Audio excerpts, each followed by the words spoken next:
하루는 예수님의 제자들이 손을 씻지 않고 어떻게? 손을 씻지 않고 음식을 먹고 있었습니다. 당시 유대인들은 음식을 먹기 전에 반드시 손을 씻었습니다.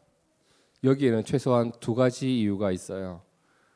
먼저는 이스라엘은 먼지가 많은 동네죠. 모래먼지, 온갖 먼지가 많아요. 그래서 우리가 잘 아는 대로 위생적인 이유가 있을 겁니다. 그렇죠? 그리고 하나 더, 종교적인 이유도 있었어요. 자, 마태복음 15장 2절을 보세요. 당신의 제자들이 어찌하여 장로들의 전통을 범하나이까? 떡 먹을 때에 손을 씻지 아니하나이다. 자, 손을 씻지 않고 음식을 먹는 예수님의 제자들의 모습을 바리새인과 서기관들이 본 거예요. 그런데 그들의 말을 잘 보세요. 야, 너네들 그러다 코로나 옮긴다, 배탈 난다, 또는 뭐 병 걸린다, 손 씻고 밥 먹어야지 라고 한 게 아니라 뭐라고요? 어찌하여 장로들의 전통을 어겼는가?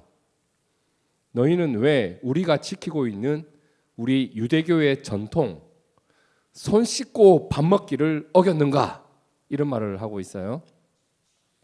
그러니까 지금 바리새인과 서기관들은 제자들의 건강을 생각해서 손 씻고 밥 먹으라 위생 문제를 이야기하는 게 아니에요. 그들이 오랜 세월 지켜오던 종교적 전통을 지키지 않은 것에 대해 비난을 하고 있는 것이거든요. 아니 그러면 손 씻고 밥 먹기가 도대체 뭐길래?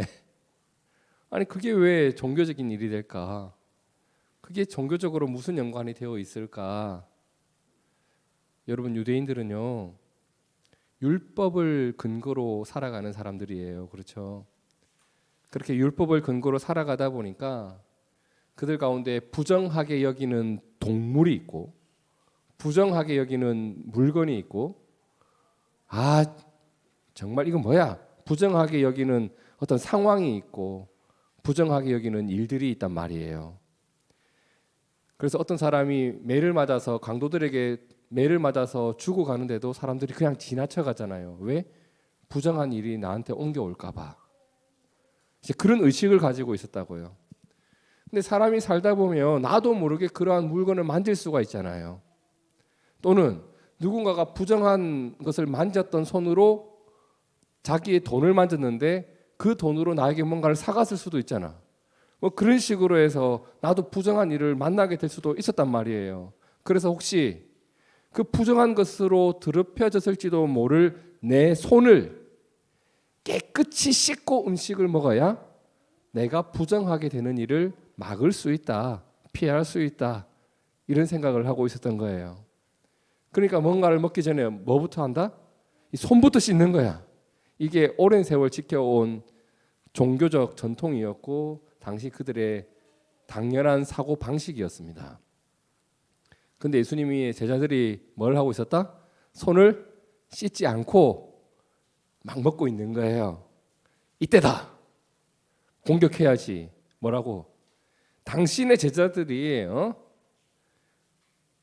이렇게 우리가 지켜오고 있는 종교적 전통을 외면하고 저렇게 지금 손도 안 씻고 밥을 먹고 있다고. 그 손에 만일에 부정한 것을 만졌던 흔적이 있으면 당신 제자들 다 부정한 사람이야. 지금 이 얘기를 하고 있는 거죠. 그런데 그들의 말을 듣던 예수님이 이런 말을 해요. 너희의 그러한 발상과 그 발상에 기초하여 만든 이러한 관습이 다 틀렸다. 이렇게 해버려요. 자, 11절을 함께 읽어볼까요? 시작. 입으로 들어가는 것이 사람을 더럽게 하는 것이 아니라 입에서 나오는 그것이 사람을 더럽게 하는 것이니라. 입으로 들어가는 것은 사람을 더럽게 할 수 없다는 말은 너희가 행하고 있는 모든 그런 종교적 관습들이 다 틀려먹었다는 얘기예요. 이게 무슨 말일까? 제자들이 궁금해서 예수님을 찾아가 묻습니다. 주님, 아까 그때 그 말씀이 도대체 무슨 의미예요? 라고 했더니 17절 이하에 예수님이 조금 더 자세히 이런 설명을 보탭니다. 자, 17절을 보세요. 입으로 들어가는 모든 것은 자 배로 들어가서 어디로? 뒤로. 한마디로 뭐예요? 똥 싸면 끝이다. 그죠? 그것이 무슨 사람을 더럽게 하느냐? 근데 입에서 나오는 것들을 한번 생각해 보자. 입에서 나오는 것들은 어디에서? 마음에서 나오나니 이것이 사람을 더럽게 한다. 너희 마음을 한번 지켜보라. 악한 생각이 있지 않는가? 살인이 있지 않은가? 간음이 있고 음란함이 있고 도둑질이 있고 거짓말이 있고 남을 비방하는 게 있고 이런 마음에서 내뱉어지는 너희의 말, 이런 마음으로 행동하는 너희의 손과 발, 그것이 사람을 더럽게 하지. 손 안 씻고 뭘 먹었다고 그것이 너를 더럽게 한다고? 그런 일은 없어. 지금 예수님이 이렇게 설명을 해줘요. 자, 그럼 입으로 들어가는 것이 아니라 입에서 나오는 것이 사람을 더럽힌다는 주님의 말씀을 이해할 수 있을 것 같아요. 여러분 그렇죠. 입으로 들어가는 것이 문제가 아니었던 거예요. 이것은 그냥 그들의 생각이고 발상이에요. 내가 부정한 걸 만졌다? 부정한 것을 만진 손으로 뭔가를 먹었다? 내가 하나님 앞에서 더러운 존재가 될까 봐 두려워. 이거 잘못된 생각이라는 거예요. 그러니까 그들이 지금 지키고 있는 종교적 관습이 없어도 되는 일을 하고 있는 거예요, 사실. 정작 신경 써야 될 건 뭐예요? 너의 마음속에 악한 것이 담겨 있는 것을 조심했어야 되는 거예요. 그 마음으로 내뱉는 말, 그 마음으로 뭔가를 계산하고 그 마음으로 행동을 하고 그것이 하나님과 멀어져 가는 것이지, 그것이 사람과 사람을 더럽히는 일이지. 그러니 마음에서 나오고 입에서 나오는 것이 사람을 더럽힌다. 주님께서 바리새인과 서기관들을 보면서 너희는 그렇게 악한 마음과 욕망은 그대로 두고 너희가 정한 그 관습, 손 씻고 밥 먹기만 하면 너희가 정결한 줄 아느냐? 그것이 종교적 위안감이지, 너희의 평안을 위한 방법이지, 너희의 실체는 이러하다라고 하며 7절과 8절의 말씀을 주신 거예요. 자, 마태복음 15장 7절과 8절 함께 읽어볼까요? 시작. 외식하는 자들아, 이사야가 너희에 관하여 잘 예언하였도다.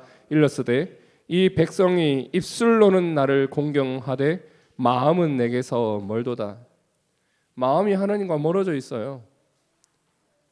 그리고 그 마음으로 살아가고 있다고. 근데 손 씻고 밥 먹었다고 나는 정결한 사람이야 라고 생각하고 있어요. 이게 얼마나 웃긴 일이에요. 마음은 하나님과 멀어져 있고 그 마음으로 살아가고 있으면서 나는 그래도 예배당에 나갔다고, 나는 정결해. 이게 얼마나 웃긴 일이냐고요. 내 마음에 하나님이 없는데 나는 그래도 십자가 목걸이는 하고 다녀. 하나님께 영광. 나는 정결해. 이런 태도는 문제가 있는 태도라 말입니다. 하지만 바리새인과 서기관들은 아무리 말해줘도 이러한 태도를 버리려고 하지 않아요. 우리는 우리가 그동안 지켜오던 것을 지키면서 살아갈 테다. 이게 하나님과 가까이 하는 방법이야. 이런 태도를 좀처럼 버리지를 않아요. 왜? 이미 익숙해졌고 그렇게 살아가는 게 더 편하거든. 내 욕심도 딱 챙기고 종교적 위안감도 누리고. 그러니까 우리 말이 맞아야 돼. 우리가 하던 대로 하는 것이 더 나은 거야. 오늘 본문인 마가복음 10장을 보면 바리새인들이 예수님을 찾아와서 또 뭔가를 물어봐요. 근데 그 질문은요, 이제 곧 살펴보겠지만 아주 악한 마음에서 시작된 악한 의도가 숨어져 있는 질문이었습니다. 예수님께서 마태복음 15장에서 입에서 나오는 것이 사람을 더럽힌다고 하셨는데 그들의 더러움이 아주 적나라하게 드러나는 본문이 오늘 마가복음 10장의 본문이에요. 자, 먼저 1절 한번 보실까요? 예수께서 거기서 떠나 어디로 가셨어요? 유대 땅 요단강 건너편으로 가셨어요. 누가 모여들었나요? 무리가 다시 모여들었습니다. 사람들이 모였다는 겁니다. 예수님께서 뭘 했어요? 그들에게 뭔가를 가르쳐 주셨다. 하나님 말씀을 가르쳐 주셨을 겁니다. 자, 많은 사람들이 모여 있어요. 그리고 예수님이 그들에게 뭔가를 가르치고 있는데 회방꾼들이 오죠. 바리새인들이 찾아왔단 말이에요. 그리고 그들이 뭐라고 하는지 2절을 함께 읽어볼까요? 시작. 바리새인들이 예수께 나와 그를 시험하여 묻되 사람이 아내를 버리는 것이 옳으니까. 질문을 잘 보세요. 사람이 아내를 버리는 것이 옳으니까. 그러면 그 사람은 남자일까요? 여자일까요? 남자죠. 남자가 여자를 버리는 것이 옳으니까 아주 가부장적인 태도의 질문입니다. 지금 엄청나게 많은 사람들이 모여 있어요. 그런데 그들은 바리새인들은 그 당시 아주 예민했던 사회적 이슈 하나를 주님께 팍 하고 던진 거예요. 사람이 아내를 버리는 것이 옳으니까. 그 당시 사회 속에서 어떤 일이 있었는지 그건 잠시 후에 살펴보고 우리가 일단 상식적으로 한번 생각해 봅시다, 여러분. 남편이 아내를 버리는 것이 옳은 일인가요? 잘못된 일인가요? 버려도 되나요? 이렇게 해도 돼요? 그럼 안 되잖아요. 근데 이게 유대인 지도자, 유대교 지도자들의 입에서 나올 수 있는 질문인가? 사실 말이 안 되는 거예요. 제가 여러분께 사람이 야, 남편이 아내를 버릴 수도 있지 이러면 여러분 교회 다니겠습니까? 저 또라이 새끼 이러면서 교회 다 떠나지. 근데 지금 바리새인들이 이런 질문을 하는 거예요. 사람이 아내를 버리는 것이 옳으니까? 뭐 대답할 가치도 없어요. 안 되지. 질문 자체가 잘못된 거예요. 그런데 지금 이 바리새인들이 예수님을 단독으로 찾아와서 물은 게 아니에요. 많은 사람들이 모여 있는 데서 이러한 질문을 한 이유가 있었단 말이에요. 그 이유가 앞에 짤막하게 나오죠. 뭐라고요? 그를 시험하여 묻되. 이 질문은 함정이었어요. 대답을 안 할 수도 없고 할 수도 없고 대답을 하면 곤경에 처하는 아주 얄팍한 함정이었단 말이에요. 그런 경우 있잖아요. 뭐라고 대답해도 욕을 먹게 되는 거. 목사님은 동성애를 어떻게 생각하세요? 제가 여기서 만약에 뭔가 대답했어요. 그러면 댓글이 달리겠죠. 쟤는 이런 놈이야. 이런 놈이야. 왜? 사람들은 다양하니까. 목사님은 정치를 어떻게 생각하세요? 무슨 색깔 편이세요? 대답할 수 있죠. 근데 하면 댓글이 달리겠죠. 이런 목사가 막. 개인적으로는 할 수 있지만 공개적인 자리에서 많은 사람들이 있는 자리에서는 참 대답하기 어려운 곤란한 질문들이 있어요. 사람은 다양하니까. 내가 대답하면 내 반대에 있는 사람들은 나를 공격할 테니까. 바리새인들은 예수님을 함정에 빠뜨리고 싶었어요. 그래서 물은 거예요. 뭘? 사람이 아내를 버리는 것이 옳으니까. 이게 당시 왜 사회적 이슈였냐면 첫 번째로 사람들이 존경하면서 따르던 유대인 학파 중에 샤마이 학파와 힐렐 학파, 이 당시에 아주 양대 산맥 같은 학파예요. 샤마이 학파와 힐렐 학파. 근데 힐렐 학파에서는 어느 때든 아내와 이혼하는 것을 허용해 줍니다. 그런 것은 가능해. 왜? 우리 남자니까. 이랬단 말이에요. 근거가 없지는 않아요. 그들의 말에는. 근데 샤마이 학파 쪽에서는 아내가 성적으로 부도덕한 죄를 범한 경우에만 이렇게 이혼 허약서를 써주고 허가서를 써주고 이혼을 허락했단 말이에요. 그러니까 양대 산맥의 의견이 달랐어요. 뭐 나름대로 이유는 있겠지만, 자 여기서 중요한 건 뭐예요?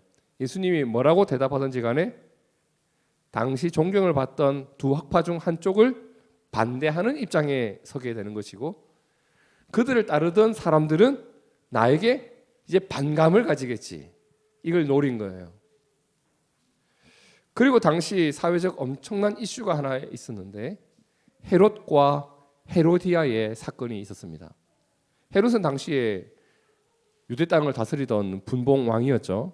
자, 마태복음 14장 3절과 4절을 보세요. 전에 헤롯이, 여기서 말하는 헤롯은 헤롯 대왕이 아니라 헤롯 대왕의 아들 헤롯 안티파스를 말합니다. 헤롯 안티파스가 그 동생 빌립의 아내 헤로디아의 일로 요한을 잡아 결박하여 옥에 가두었으니 이는 요한이 헤롯에게 말하되 당신이 그 여자를 차지한 것이 옳지 않다 하였습니다. 헤롯 안티파스가요, 배 다른 동생, 어머니가 다른, 아버지가 아내가 여러 명이 있었어. 나와 어머니가 다른 동생 빌립의 아내를 어떻게? 내 아내로 데려와 버려. 권력 때문에. 멀쩡한 내 아내는 버리고 내 동생의 아내를 취하고, 이런 일이 있었단 말이에요. 근데 이 하나님의 땅, 거룩한 유대 땅에서 지도자가 이런 일을 하는 것이 옳지 않다 라고 하면서 막 이야기했던 사람이 있었어요. 그게 누구였냐면 세례 요한이었단 말이에요. 헤롯이 요한을 어떻게 했을까? 쟤 잡아서 저 감옥에 좀 갖다 놔라. 시끄럽다 야. 감옥에 넣어버립니다. 그리고 그의 생일날에 헤로디아의 딸이 예쁘게 춤을 추는데, 야, 너 춤 잘 춘다. 내 선물 하나 줄게. 뭘 원하니? 요한의 목을 주세요. 그래서 자신의 생일날에 요한을 처형시킵니다. 마가복음 6장 27절에 나오죠. 왕이 곧 시위병 하나를 보내어 요한의 머리를 가져오라. 명하니 그 사람이 나가 옥에서 요한을 목베어 그 머리를 쟁반에다가 얹어가지고 자신의 생일날에 헤로디아의 딸에게 선물로 주는 것. 자, 이런 배경이 있어요.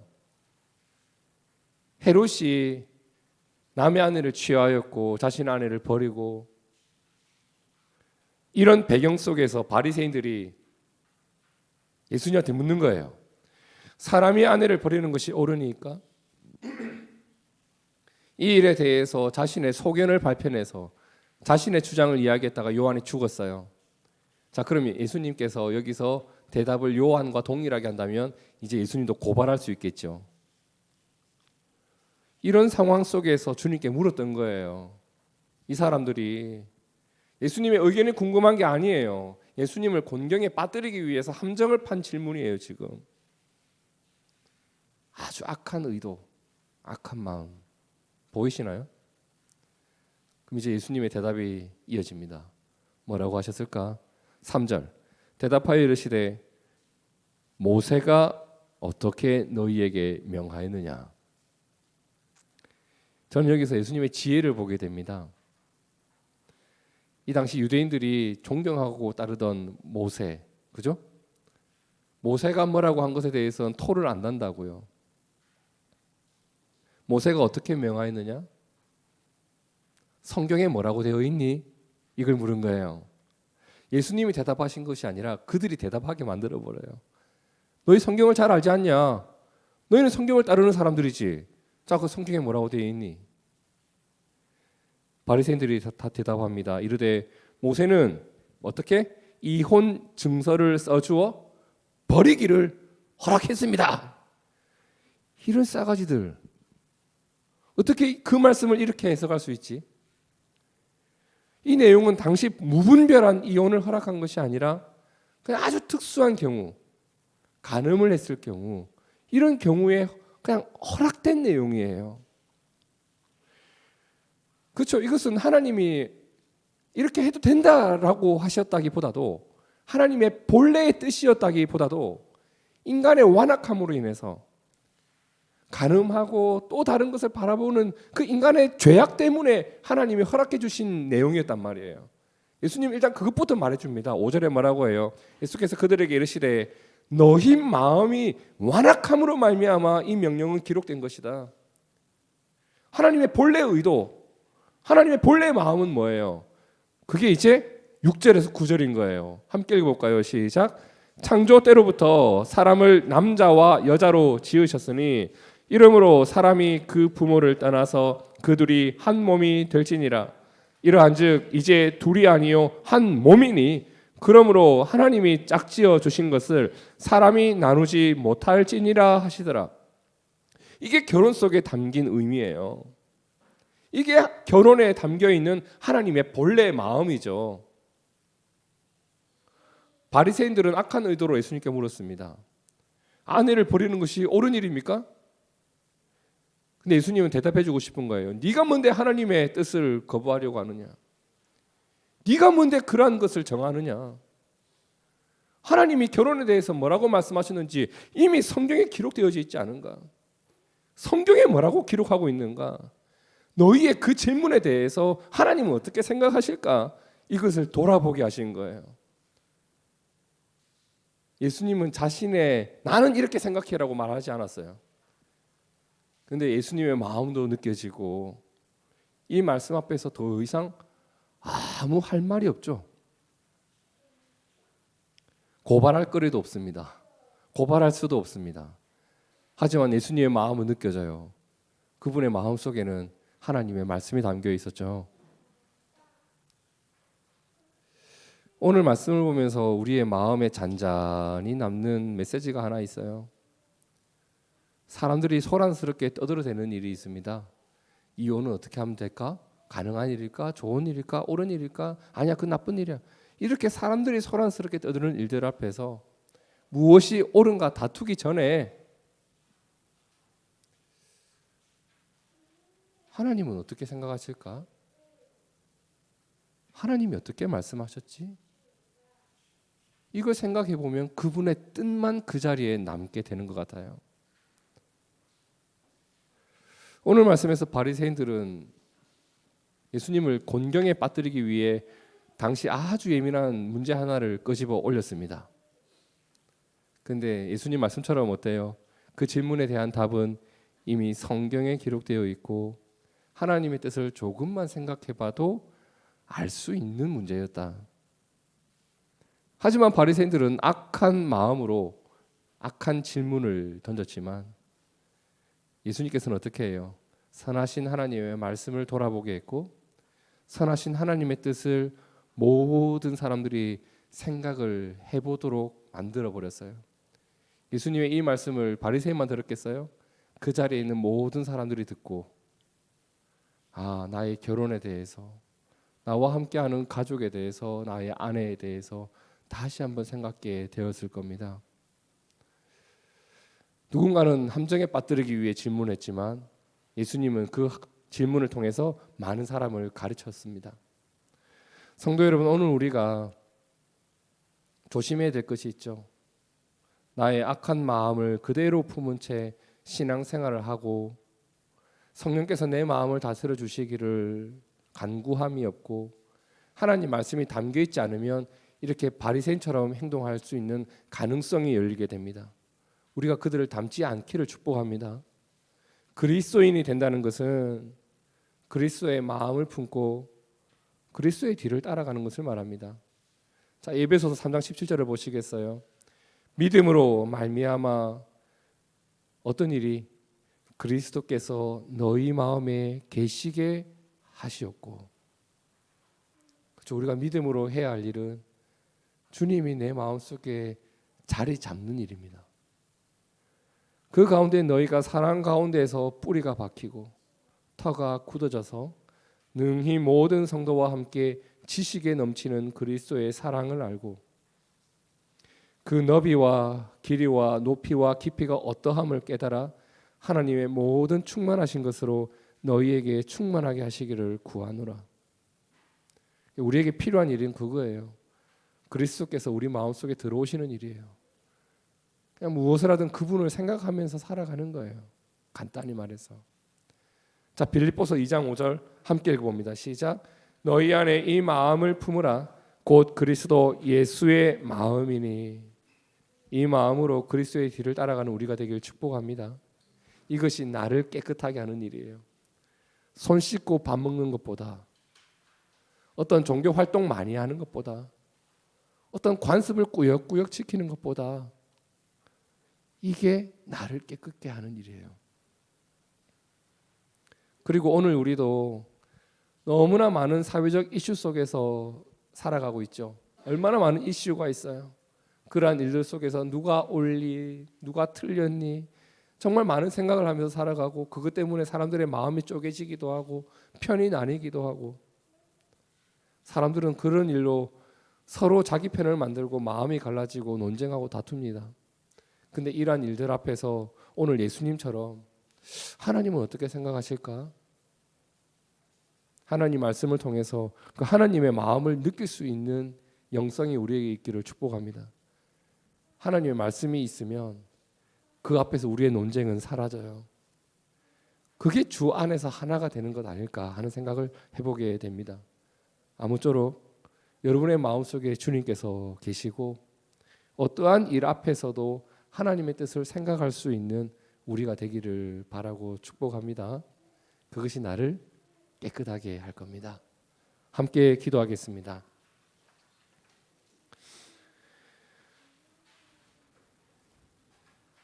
자신을 깨끗하게 하는 일이라고 생각하며 수많은 일들을 행했지만 그것이 나를 깨끗하게 하는 일이 아니요 나를 감추는 일이었던 것, 바리새인들이 그렇게 살았던 것을 오늘 말씀을 통해서 보았습니다. 그들은 그 마음에 있는 악한 것을 이루기 위해 악한 계획을 세우고 악한 행동을 했던 것도 보았습니다. 주님, 오늘날 기독교와 그리스도인들이 세상으로부터 짓밟힘을 당하는 것이 이러한 이유 때문은 아닌지 돌아보게 됩니다. 모든 관습과 습관들은 늘어났지만 우리 마음속에 정작 모셔야 할 주님이 계신지, 그리고 그 마음으로 내가 오늘을 살아가고 있는지를 다시 한번 돌이켜 봅니다. 우리 마음에 그리스도께서 함께 해주시고 무엇을 하든 주님의 영광을 위하여 주님의 마음을 품고 이 땅을 살아가도록 도와주옵소서. 하나님, 우리가 깨끗한 성도 되기를 원하고 내가 거룩하니 너희도 거룩하라고 하신 주의 말씀을 따르는 한 사람 한 사람 되기를 소망합니다. 둥지교회가 하나님께 그러한 교회로, 하나님 앞에서 그러한 교회로 살아가는 교회가 되기를 간절히 원하오며 살아계신 예수님 이름으로 기도드립니다. 아멘. 아멘.